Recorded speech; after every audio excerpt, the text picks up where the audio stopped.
Hey, everybody. I'm Marianne Williamson, and I'm so grateful that you're here. Um, let's just take a moment to take a deep breath.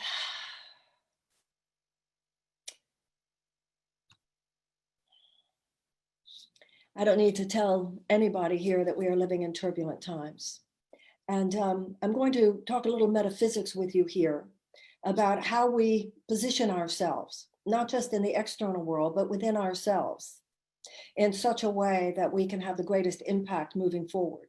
We need to navigate these turbulent waters of the times in which we live. And we are the ones to do it. How do I know we're the ones to do it? Because we're the ones who are here. This is the time, as they say, and we are the people.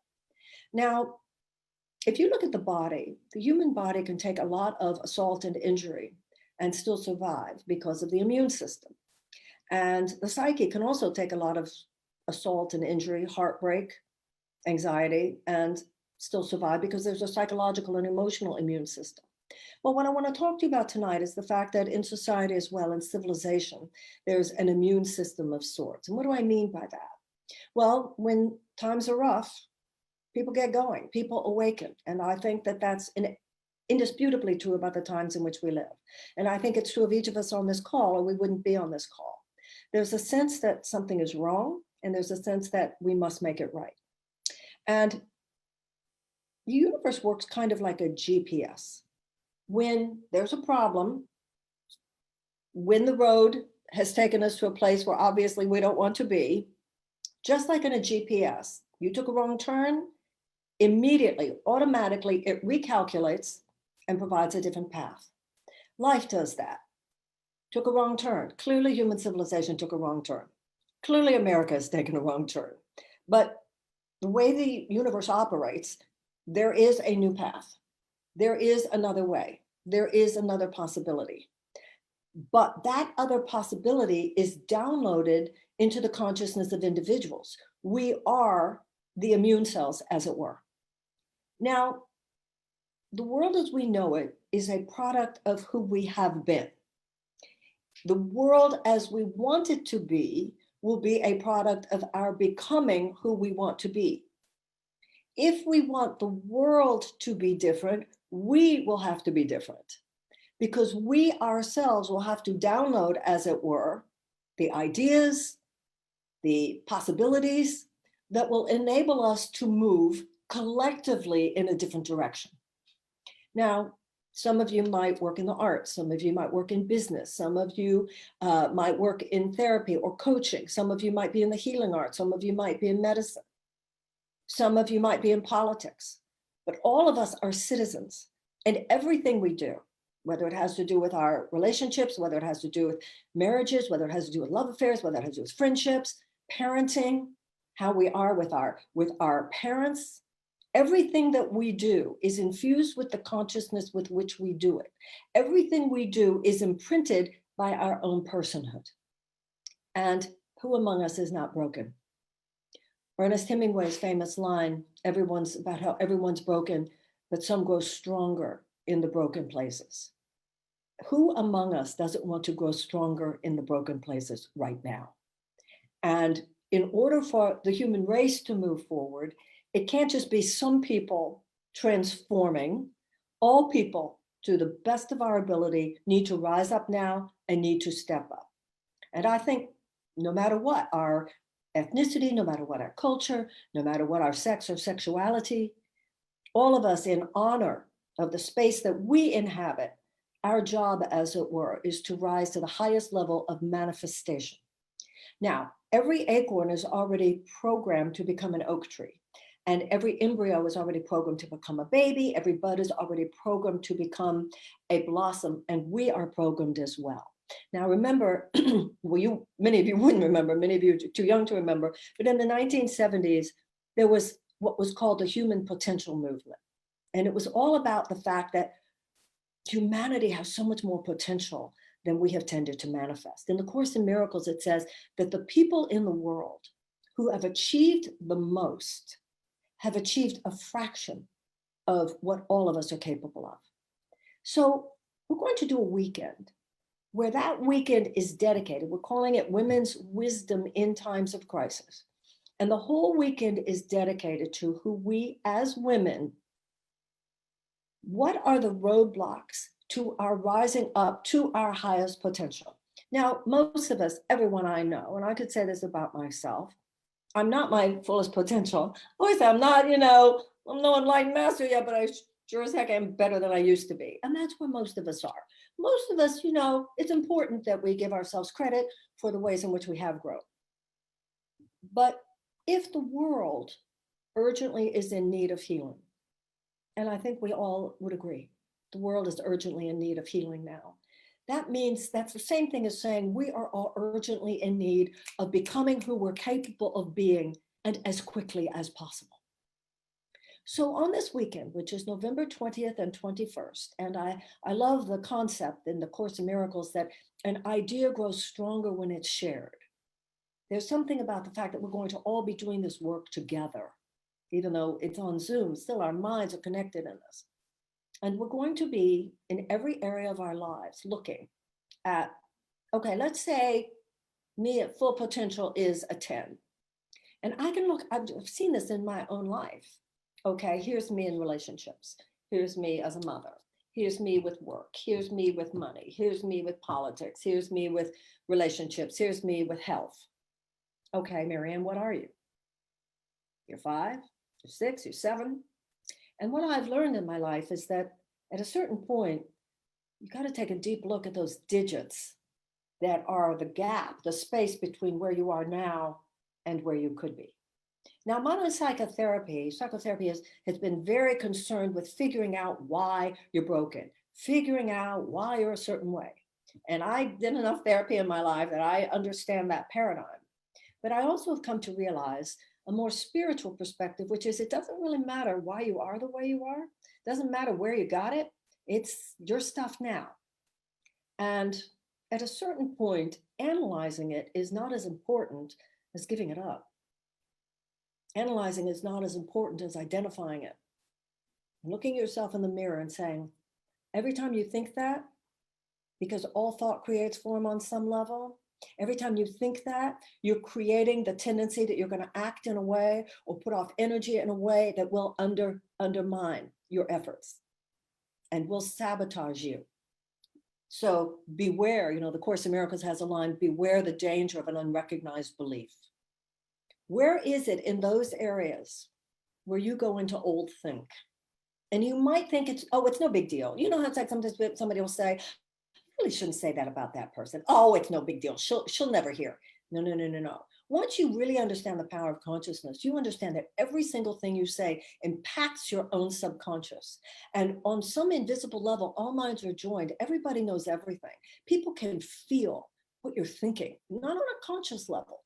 So purifying our own thoughts is necessary. We have to declutter our own consciousness, just like you have to go into your house sometimes.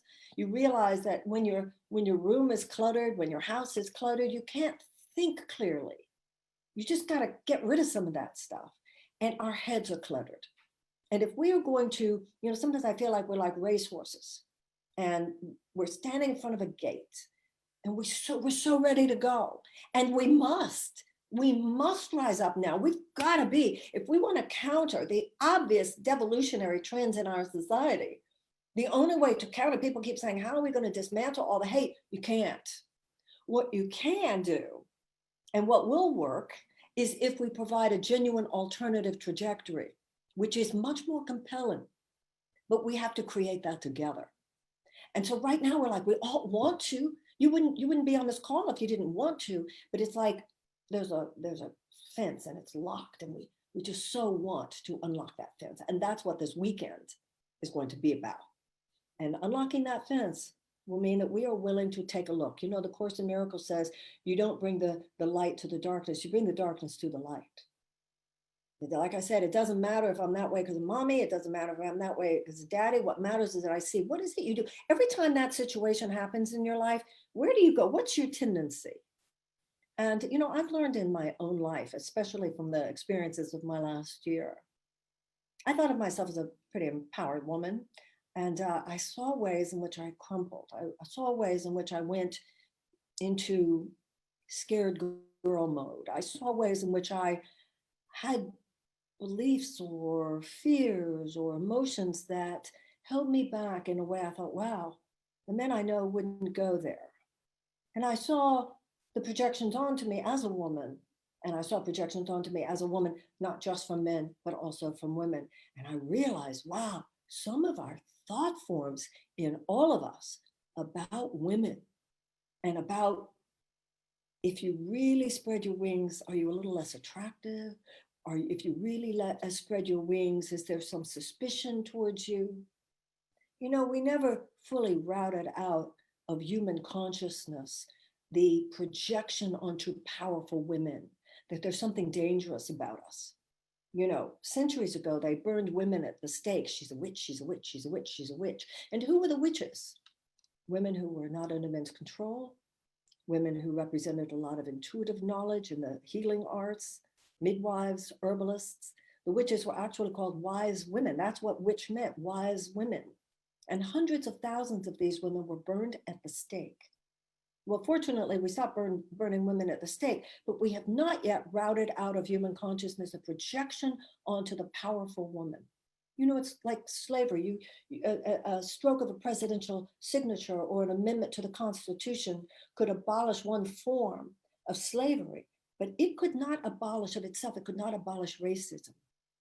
And so misogyny is an interesting thing. What has happened, particularly for women in the Western democracies, is there are all kinds of shackles, legal shackles, etc., that are no longer upon us, but they're still in our heads. You know, not all walls are visible. Not all chains are visible, but they're still in there and they're still operative until we see them for what they are and give them up. Just like there is unconscious racism, just as there is unconscious anti-Semitism, there is unconscious misogyny. And some of that misogyny is internalized. It's ideas that we have about ourselves, ideas we have about other women. And it takes not only bringing them to light and seeing it, but seeing, wow, what do I do in response to that? Why, if I'm at a 6 there rather than a 10, what is the thought that scares me? Because it's fear that would be holding me back. What is it? Is it that other people won't like me? Is it that other people would laugh at me? Is it that, you know, that the one you've probably heard me say this before because I repeat it so much because it's so amazing to me. The study I read where for a woman to feel confident to share her opinion, she has to feel 80% certain of her facts. And for a man to feel confident to share his opinion, he has to feel 20% sure of his facts. Well, that's funny and it's not funny. And part of the problem is that some of what we know is not quantifiable. Some of what we know, it's not like they're facts or it's common sense. You know, in every advanced mammalian species that survives and thrives, a common characteristic is the fierce behavior of the adult female of that species when she senses a threat to her cubs. Well, mama tigers do it, lions do it, bears do it. We have this fierce desire to save our children. And collectively on the planet right now, our cubs are threatened. Well, what are the data points that we're supposed to have to point out? One data point would be, I don't know, 12,000 children starving on the planet every day, even though there's no dearth of food. So what is the data that we're supposed to present? No, what's lacking is not data. What's lacking is enough of us saying that needs to stop and it needs to stop now. And recognizing that given the fact that we are women, just our numbers and our economic power in the most powerful nations of the world. I mean, I saw the other people who have signed in here. You know, this isn't just in the United States, this is the powerful democracies of the world, the powerful societies of the world. If women rose up and said, this stuff stops now, we're not going to just make war, we're going to wage peace. We're going to feed the children, we're going to take care of our collective home, which is the earth. That's, every woman feels that way, but it's almost like something stops us. And that which stops us has to do with some very personal elements. So on November 20th and 21st, you have to have a notebook with you. You have to have a piece of paper and a pencil or your computer or whatever, because we're going to look in all of those areas. I had an experience recently with someone, and I kept thinking about this woman for a couple of days, and I couldn't figure out why was I thinking about her so much. And I realized it's because she had allowed herself to actualize, she had allowed herself to embody something in her life that I had not allowed myself to embody. I've not allowed myself to actualize. So much of what holds us back is permission. It's not that the society didn't give you permission, it's that we didn't give ourselves permission. Or the societal attitudes, it's almost like I will keep myself small so you won't hate me. I will keep myself quiet so you won't hate me. And then I think a lot of times what women go through, particularly, and I think this is true of any formerly disempowered group of people, we have like centuries of things to say that we didn't say. So then we're tempted to just spew it. And so then you're kind of like on this roller coaster between eating it and not saying what you really believe and feel, or coming out, spewing it and just projecting it like projectile vomiting onto somebody. And we really need to get to the place where, no, I'm not going to be quiet. I am going to say it. I'm going to say it elegantly. I'm going to say it politely. I'm going to say it in as classy a way as I know it, but I will not be silent. I will say it. If you do, there are many things, absolutely, patriarchal prejudice will come at you, not just from men, but from women. Expect it. I've learned that this is true. And all the difference in the world gets made when another woman says, I think so too. You know, when I was growing up and the feminism of the 70s, sisterhood was such a big word. It was understood none of us are going to get there unless all of us get there. When you see a woman who is mocked, when you see a woman who is made fun of or diminished or smeared because she's saying things that you actually agree with, and you're quiet about it, not okay. None of us will get there unless all of us get there. And also that's true for men. I know, I wrote a book called A Woman's Worth, and I always regretted the title because some men would say to me, Marianne, that book was so great. That book was for us too. And it's funny because when men like Sam Keen and all these guys were writing books about, the men's movement, we as women thought, well, we want to read that too. Well, we need men to understand what we're going through. And that's why I always thought it should have had a different title, because it's as important for men to understand what we're going through as it is for women. And of course, with all the fluidity and sexuality now and sexual identification, I mean, every individual filters that through whatever is true for you. But once again, a study that I read was that if a woman feels in a system, it could be a meeting, whatever it is, that she's saying something and she's the only one saying it, and there's that kind of quiet in the room and everybody's like, oh, do you believe she said that? She's very embarrassed at that moment. I don't know men who shut up because they're embarrassed, but I experienced that in ways that I didn't even know I was privy to. It can be, when the world is making fun of you and mocking you, it's just, you crumble inside. But I notice how men don't. They're not as likely anyway. These are generalizations, but man is not as likely to say, I'm not going to go back tomorrow because they laughed at me. But a woman, we have these cellular memories of witch burning. And, listen, it used to be, she's a witch, she's a witch, she's a witch. And today it's, she's a bitch, she's a bitch, she's a bitch. That misogyny has not been routed out of our consciousness. We've just changed the consonant from W to B. But in this study I read, it said if even one person says, well, actually, I agree with her, the whole system changes. The whole conversation changes. So in this work that we're going to do together, November 20th to 21st, Women's Wisdom in Times of Crisis, we must find our wisdom. And we must do it together. And we must not only find our own wisdom, but honor other women for theirs. There's no more time to waste. This must happen now. The older you are, the more you know some things. And the younger you are, the more you know other things. We need young women, among other things. We need young women to procreate. We need women to have sex. We need women to have children in order that the human race continues.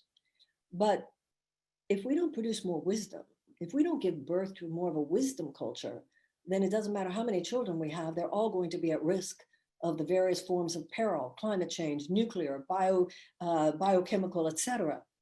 And sometimes it's those of us who are older who, although we can't bear children anymore, actually bear more wisdom and have a capacity to bear more wisdom now than we ever did before because of the things that we've experienced. So no matter what our age, this is important work to do. And that's what we're going to be doing on November 21st and 22nd, really getting down in your own life with that pencil and paper. And we're going to be going through these various areas of your life. And on a scale of 1 to 10, how you doing? What number? Write down that number. And then let's talk about those digits that are just those kinds of, that empty void where you're not yet actualizing who you could be. And we will actually enable ourselves to go into that place where we see, what would I look like? What would I talk like? How would I be? Who would I be if I was actualizing at a 10? And you feel, going through the exercises where you actually feel your energy expanding into that possibility. Because otherwise, we don't have time for you to wait to just actualize your potential. We've got to do it now. There's got to be a quickening. God knows there's a quickening of the hate, and there's a quickening of the devolutionary trends. We need a quickening of the evolutionary trends, and that's why we're doing this. So you can go to womenswisdomweekend.com to sign up for this, or you can go to Marianne.com to sign up for this. November 20th, the evening of the 20th, and all day on the 21st. It's going to be intense inquiry, and I hope that you will, my intention is that you will leave just feeling so much lighter, because it's like we said at the beginning, you got to unclutter. What are the thoughts? What are those habits? What are those places where I do that every time? I don't think in my own life I've noticed that the only thing more painful than I can't believe I did that is, I can't believe I did that again. I can't believe I did it again. And certain patterns, they're not going to go away until they are expunged. In fact, our fears and our mental habits, they become progressive and they are insidious and they grow.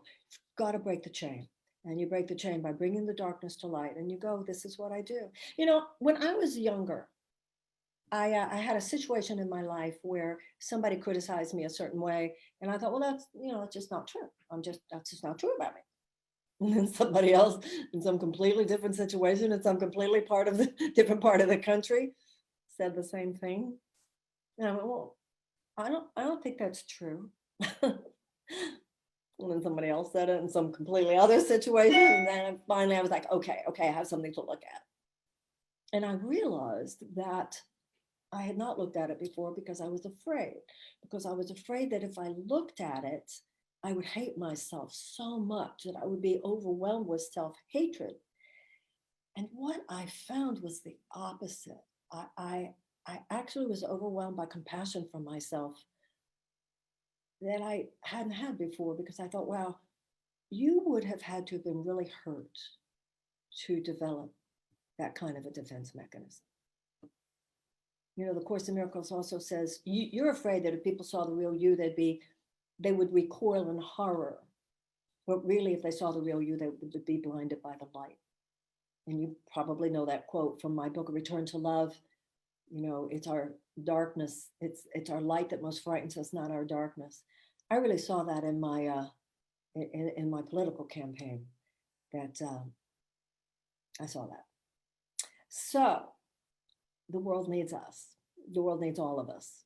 I don't care what your sex, sexuality, gender, age.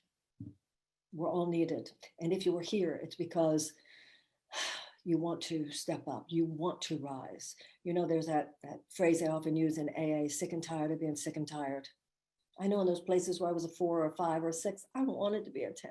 I want to be a 10. I'm not saying I'm a 10 anywhere, but you and I there's a part in the Course in Miracles where it says, you're not perfect or you would not have been born.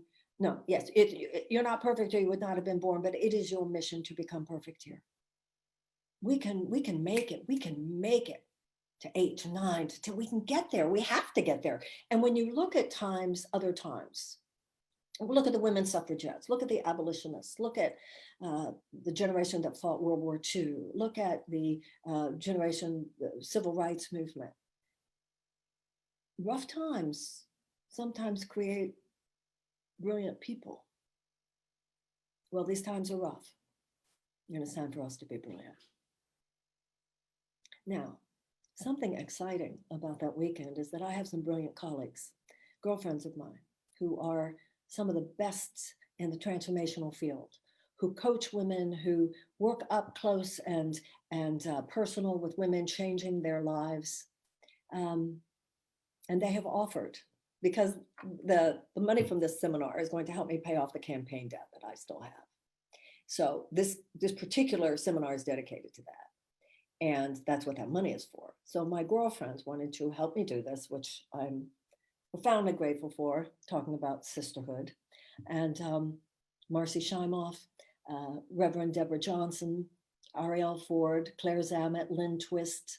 These women all have very, very important things to say. And they will be coming throughout the weekend. They will come, offer their brilliance, offer their wisdom. And I think it'll be a really, really, really wonderful thing.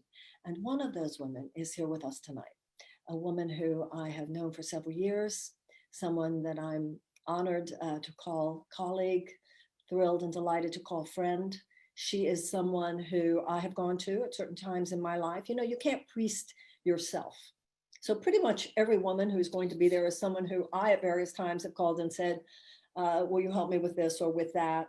Because like I said, you can't priest yourself. We all need someone else to help us envision and go through certain things. So Claire Zamet has very deep experience and expertise in the field of coaching women in transformation. She has reached millions of women in more than 100 countries around the world, Asia, Europe, South America, as well as the United States. More than 40,000 women have graduated from her innovative online Feminine Power Academy. And she never speaks that I don't listen, and she never speaks that I don't learn something. So Claire Zamet said that she'd be here with us tonight. Claire, thank you so much. Thank you so much. I'm so glad that you're here. Thank you so much, Marianne. And I just want to first say what an honor it is to participate in the event next week. And I would love to just start by doing what I think we all need to do with each other as women, which is to amplify each other. And what I would love to do is take a moment just to amplify and reflect back the extraordinary opportunity that I see for attending this event and for learning from you at this particular moment where you're coming off this year, where you have taken such a huge leadership role on the world stage. You have stepped forth to a place that very few women have stepped into the world as a presidential candidate for, you know, in the United States, which is extraordinary. But I think what it speaks to is the impulse that so many of us are feeling, which is to use our gifts and our talents and our life energy to have the greatest impact that we can. And I know, in knowing you personally, that this is something that was very deep in the calling of wanting to use your life experience, everything that's inside of you to deeply contribute. And I think the thing that is so extraordinary about how you did that not inside a lot of the old dynamics that we have seen in the world. You did it in a completely different way in how you were creating a field of relationships, a field of connection, a new possibility between people. You did it in a way that you were an embodiment of feminine leadership and transformational power. And so I think that you are sharing your own insights and coming to this weekend sharing, like, there's, you know, there are deeper invisible barriers inside of us that even after decades of spiritual work, even after decades of spiritual work, of therapy and personal growth, that are holding us back from stepping up and stepping out and having the greatest impact in this world to have. And, you know, I would love to ask you just what you see about two things, really. What is the possibility for women and the impact that we can have, and the biggest things that you've seen that hold us back? I know you've named a few of them, but yeah. Well, first of all, it's interesting because what I found in that experience, and I think I can say this about my life in general, when I practice what, you know, I've always said, when I practice what I preach, my life works pretty well. When I did exhibit and demonstrate and bring forth the behavioral patterns that you just mentioned, that was where I succeeded, where I left the alignment of my own intuitive feminine knowing and instead went some way that somebody else said I should do. That was where I did not succeed. So I think it's really important for women to know we don't have to adopt a more masculine model in order to succeed. You know, we're all masculine and we're all feminine. We all have those parts in us. And I think there's a divine masculine, just like there's a divine feminine. But there's a certain relational propensity where that which moves us forward is based on our relationship with others, is based on some deep organic unfolding from within that is different than a lot of the way that the civilization tells us success comes forth. So what I saw in myself was the deep resistances that I had at certain points and vulnerabilities that I had that I didn't even know I had anymore, to people saying, oh no, that's not the way to succeed. The truth of the matter is the way to succeed in any area is the same as the way to succeed in every area. And that is through answering that calling. And that calling is the call of love. That calling is the call in all of our hearts at every moment. It's the call to be open-hearted rather than closed. The call to be to bless others rather than to blame others. The call to forgive rather than to shut down. And particularly now, there is such a temptation to shut down. There's such a temptation to go into fear instead of love. And we have to support each other in responding to that call, which is the higher call. It's a call not just to serve yourself, but to serve the ages. It's a call to love rather than to blame. And it's a call in everybody's life to whatever that is that we know in our hearts has been living within us, usually since we were little girls.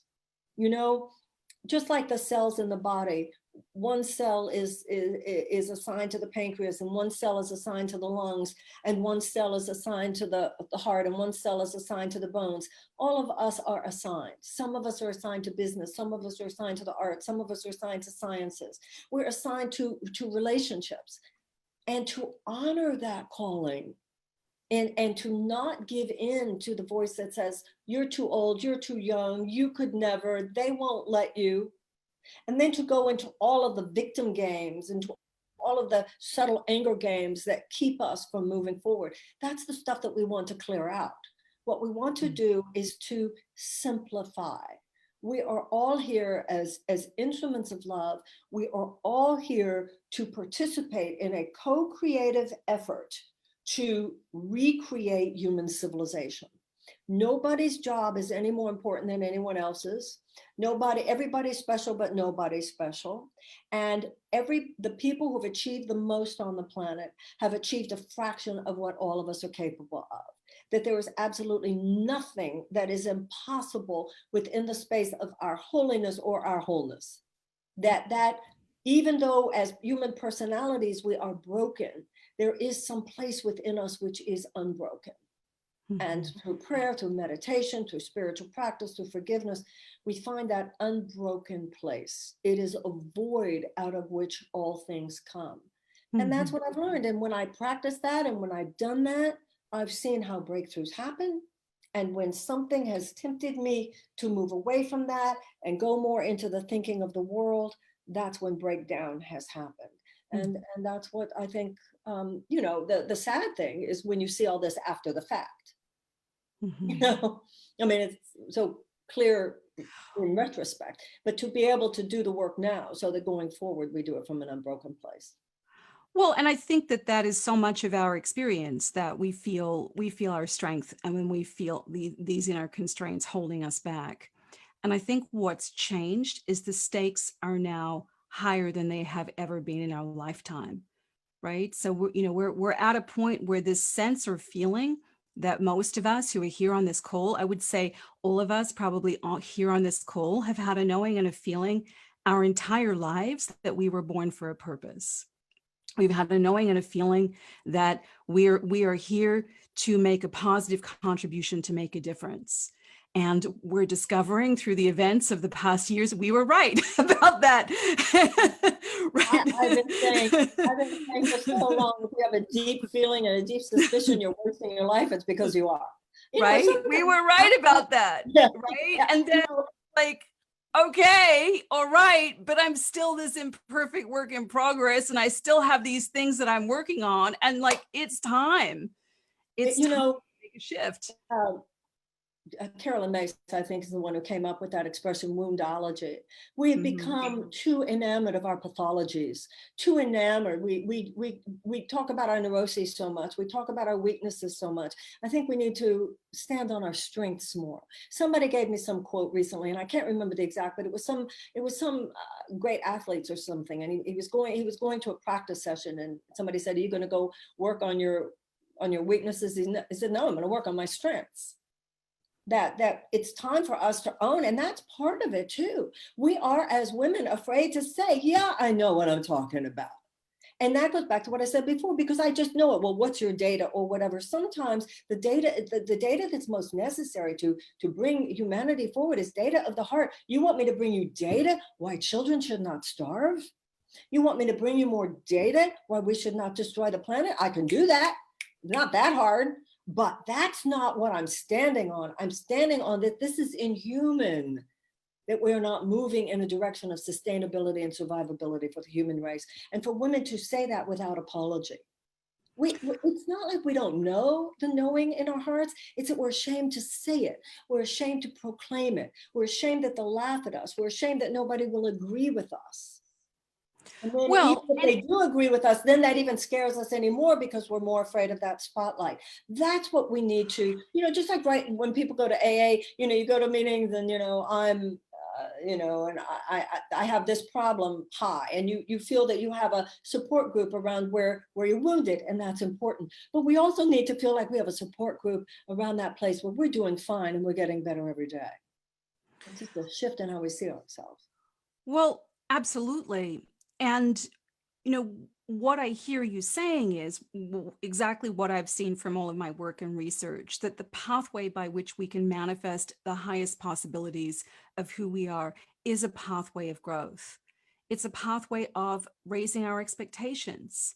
Another piece of research is just how women's expectations are so much lower than men's expectations. There was a recent study about millennial women versus millennial men where they were asked, what would be a satisfying amount of money for you to earn in your career? And millennial women said 50,000, same level of qualifications and education. The men said 100,000. Wow. Right. So it's, we're, what you're speaking to are still in this day and age, after decades of feminism and after a lot of positive change where we have risen to power, where the majority of college graduates, we now control global wealth. Women are controlling tens of trillions of dollars in spending. We're the majority of new business owners in the United States. Time magazine basically says we're poised for a power shift where women, if we claim our power, literally have our hands on the levers of real power in the world. And there's an invisible barrier in the way of us being able to fully step into that. Now you have, whatever you've seen has stopped you. You've also broken through a tremendous amount of that to run for the highest office in the land and not compromise who you are in any way, to show up and be yourself and tell the truth and really call out creating the future. And this is what we are called to. It might not be to run for president, but it might be to launch a new coaching business. It might be to step into a higher possibility in your relationship. It might be to, create something in your local community. All of us here who are feeling like we came to this world for a purpose are being called to grow ourselves, develop ourselves, release these invisible barriers, and step into, turn towards, in a space that is supportive, that is powerful, to have the courage to face those gaps, to turn towards those blind spots. And the good news is, this is what I hear you saying, when you bring them to conscious awareness, we can shift them really fast because there's no time to waste. Everything that you just said, one word really jumped out at me, and that was the word claim. Claim it.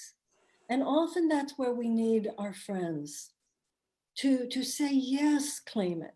There was an experience I had during the campaign. Actually, it was when I was thinking about whether or not to drop out. And it was 3 male friends who called me and said, don't drop out, don't do it, don't leave. There's still time on the clock. You can go further, you can make it through New Hampshire and show that the vote you can get. And I think that was divine masculine. And I've lived in regret that I didn't. And I saw the resistances and, oh, I might embarrass myself, things that would never stop a man, would never stop a man. And we have been made to feel that there's something unattractive about claiming certain things, ambition, etc. That there's something unattractive when a woman displays a certain kind of ambition, etc. Or if a man says something, it's heard one way. If a woman says something, it's heard another way. So I think what you're saying is so important, that you're pointing out that we have the power, we have to claim it and give ourselves permission. Well, and it's not just our own fulfillment that is lacking in our holding ourselves back and not claiming it, in getting to 10 in all of these areas of our life, right? In really amping up to the full spectrum of our power and our actualization.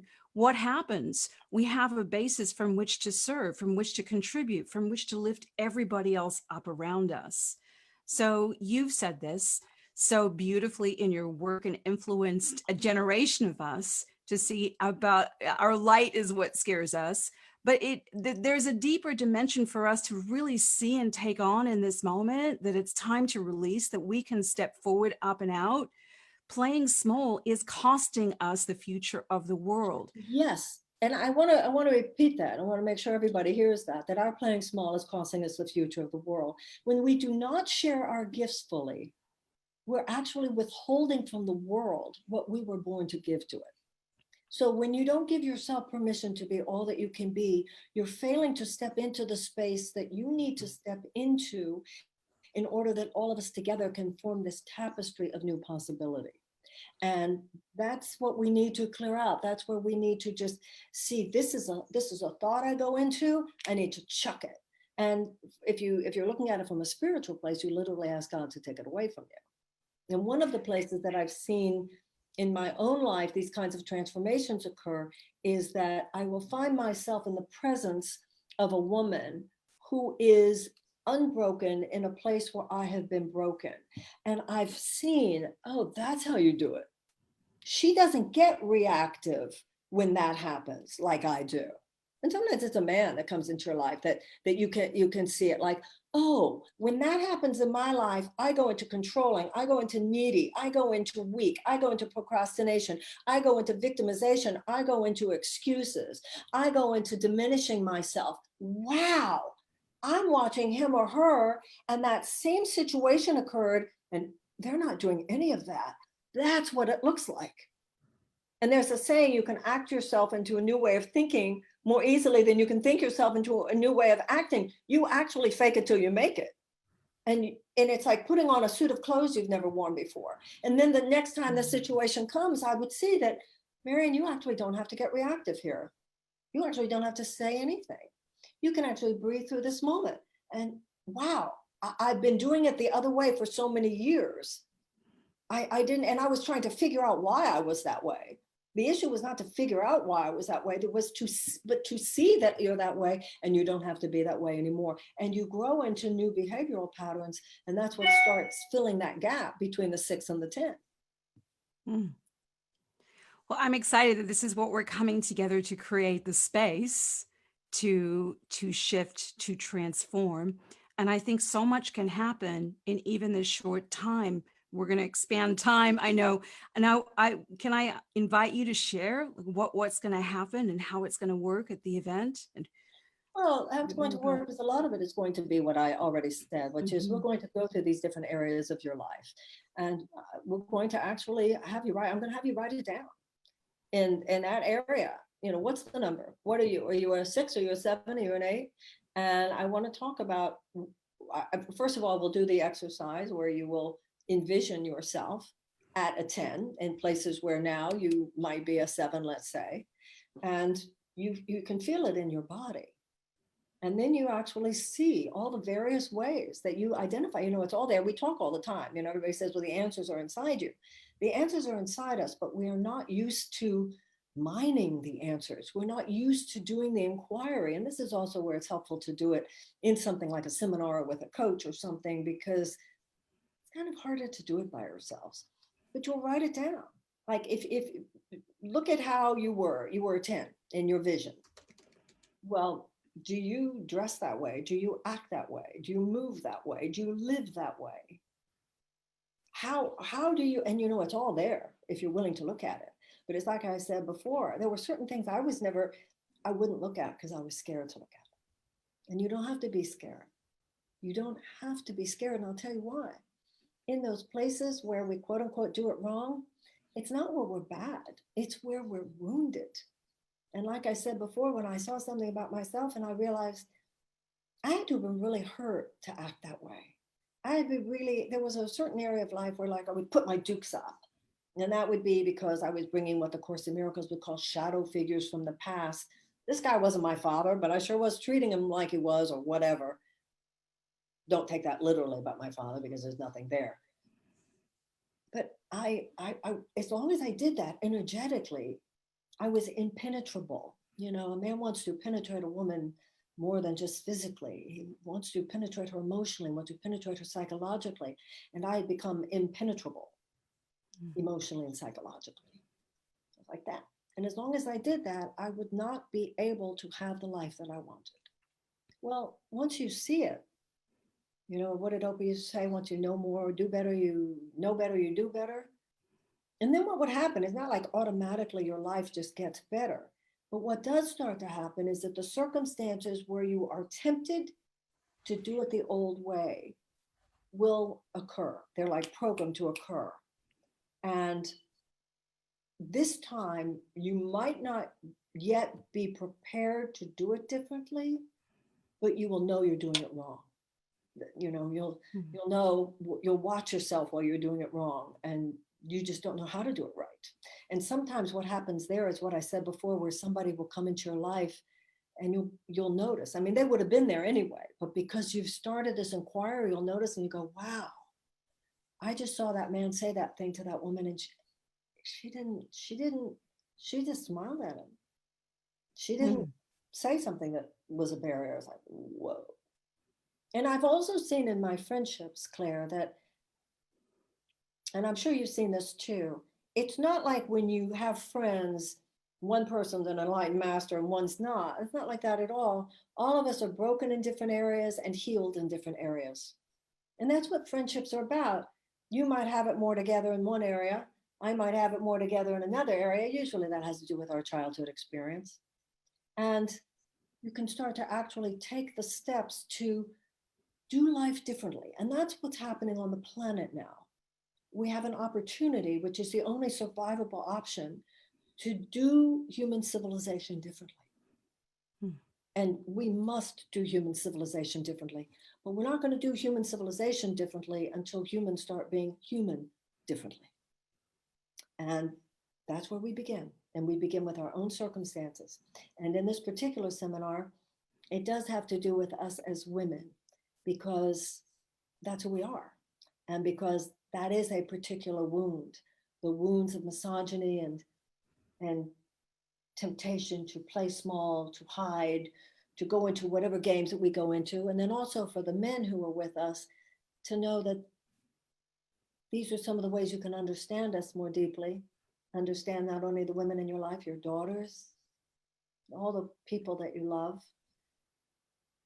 Because we all, you know, men have their wounds. I'm not saying you don't. Men have a particular kind of woundedness. Women have everybody's got their wounds. But this weekend will be a particular concentration and focus on some of the ways as women that we have been trained and trained ourselves to play smaller, to move into fear, to move into those self-sabotaging patterns, which dissolve in the light of seeing them and knowing we can choose to do it another way. And that's what the weekend will be. Plus talking to fabulous people like you who will be coming on. Well, and here's the thing that I want to say, and I want to give the details. I want to make sure everyone has the details. I'm going to post this in the chat, womenswisdomweekend.com. You can go there right now and get all the details. I would love to walk through the information. I know I have a lot of women from our Feminine Power community coming, so I want to make sure everyone has the information. It's next Friday and Saturday, November 20th and 21st. But something really just crystallized for me as he was sharing that, Marianne. And that is, I believe that this is really the key for for us as women. If we still feel like we're holding back and we're playing small, even if we've done a lot of personal work and a lot of transformational work, what we have yet to do is really the piece on deconstructing these core things that are in the ocean that we're swimming in, right? So it's like our focus has been on ourselves as individuals. And what I hear you speaking to is the, you know, the transformational power of not just focusing on ourselves as individuals, but being aware of the ocean that we're swimming in, changing the currents, changing the paradigm, changing the field. And in my experience, I will say, of decades coaching, mentoring, developing women, in this conversation, that is even more transformative than our work on an individual level, because it's the thing that connects us in this larger field of possibility. So I believe this is extraordinary to have this whole group of women leaders, for all of us to collectively and cause something in the collective field, not just for everyone that's there, but to blow something open for women that is a new possibility at a level of consciousness, as we're transforming the ocean to create a space and a field that supports us to emerge as who we came here to be in this life. Well, that's the sisterhood element, isn't it? It's the idea that none of us are going to get there until all of us get there. And some of the ways that we harm other women and that men harm women, and some of the subconscious ways that we simply are not doing our part to purify the whole social and societal field in a way that makes it harder for women, because it's that ocean that we're swimming in. Absolutely. So, so much more to say and to share about this that I know we're going to go into at the weekend. I feel like we're just opening up the conversation here. And I love the focus on these key areas of your life, because that's going to be a focus of some activated, practical transformation that you're going to feel during the weekend. I'd love to give everyone the details and just ask you some questions just about the logistics, because I know that there's a lot of questions coming in. Okay. So the course is going to be on video. Yeah. It's going to be next Friday from 7 o'clock to 10 p.m. Eastern time. That will be on Friday night. It's Friday night, November the 20th. That's when we're going to, you're going to start that evening with Lynn Twist, our beloved Lynn Twist. That night. And Lynn's superpower is really this transmission of releasing scarcity consciousness from ourselves. And so I'm so, you know, she has an amazing gift to add into this conversation that is really powerful. She's going to be, so you're going to be with Lynn. And then Saturday, the 21st, we're going to start at noon Eastern time. To and 6 go p.m. until 6 p.m. East Coast time. Yeah, and on that day, you're going to share more with everyone present about these different areas and more wisdom. We're going to do the kinds of things that we're talking about here tonight, but we're going to actually do them. We're not going to just talk about them. This is practical, experiential. It's like we're going to go on retreat. This powerful retreat. It's space. going to be writing down and doing this. It's like when you say, it's one thing to talk about, hey, I have to clean up your room, but it's another to actually clean it up. And just like with your room, you know, you clean up your bedroom. And I've had this notebook since 1976. Do I really need it? Does it really belong here anymore? Or should I chuck it? And you look, this is how I react. This is what I do. This is sometimes it's the smallest things. You know, I used to always tell the story about how my mother used to tell me when I was younger, just dress comfortably on an airplane.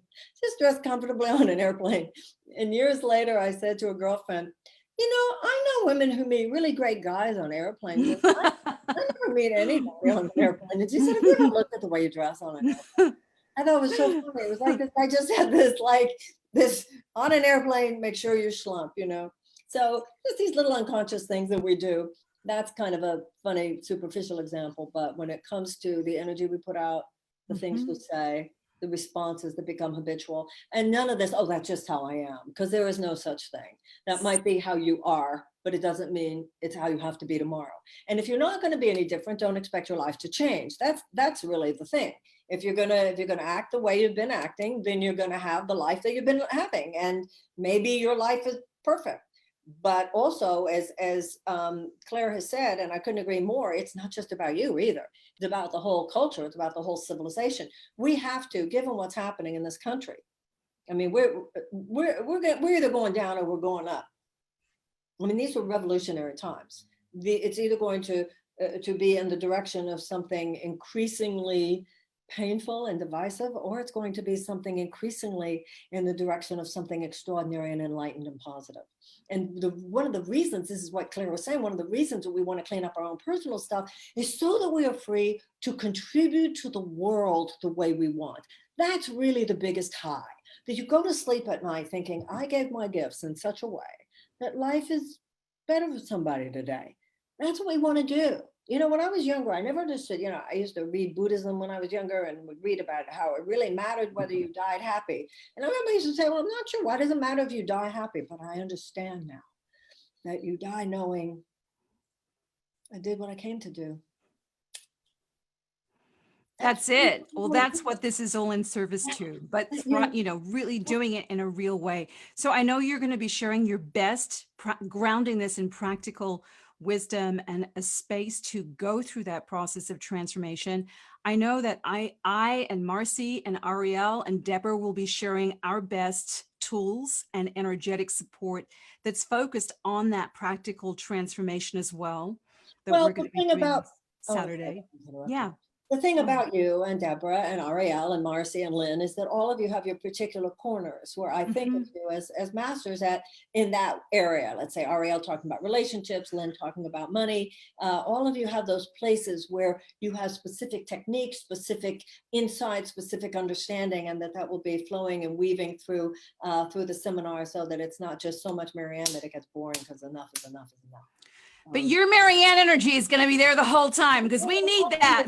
We need our deep dive with Marianne on this. But it's a beautiful energy. So beautiful. It's sisterly tapestry, and that's really what we're talking about here. Well, and the container of that, and the space that creates, and the space that weaves is really potent. So this is going to be on video. We're all going to be together energetically from all corners of the world. And I know that if you can't make it live, it's going to be recorded, and you'll be able to have your own virtual retreat using all the videos at a time that suits your schedule.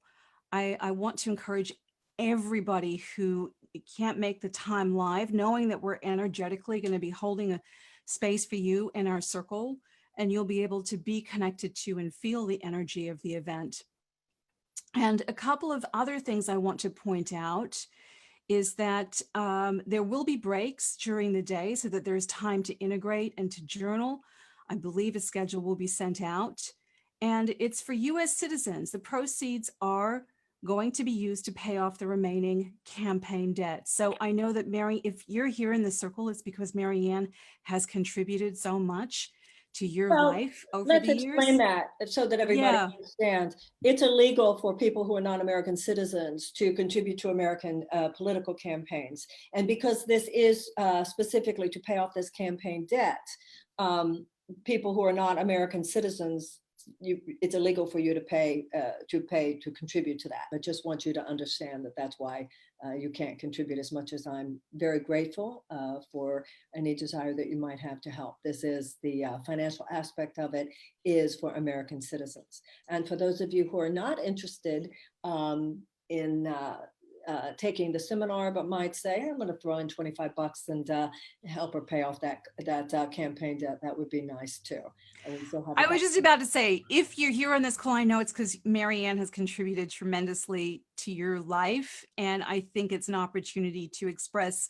I know I was excited to participate, to have an opportunity to express sisterhood and support for cleaning out this campaign debt, which I know is a very normal part of any political campaign and winding things down.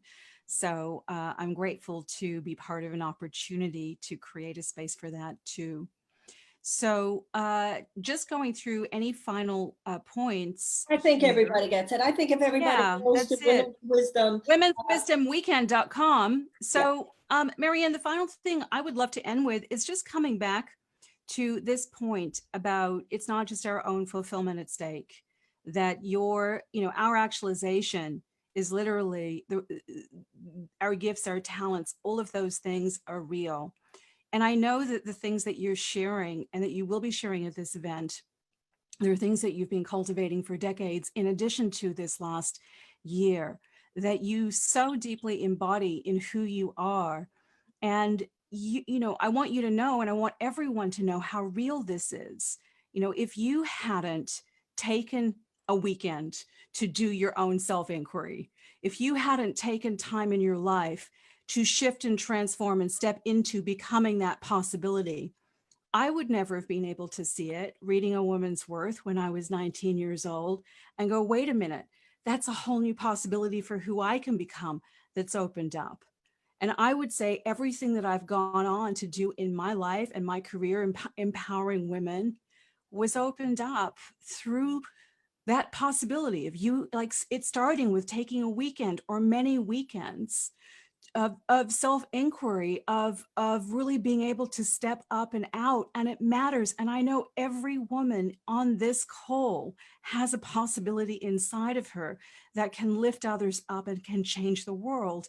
And it matters that we claim the power to make it manifest. you know how I see it, guys.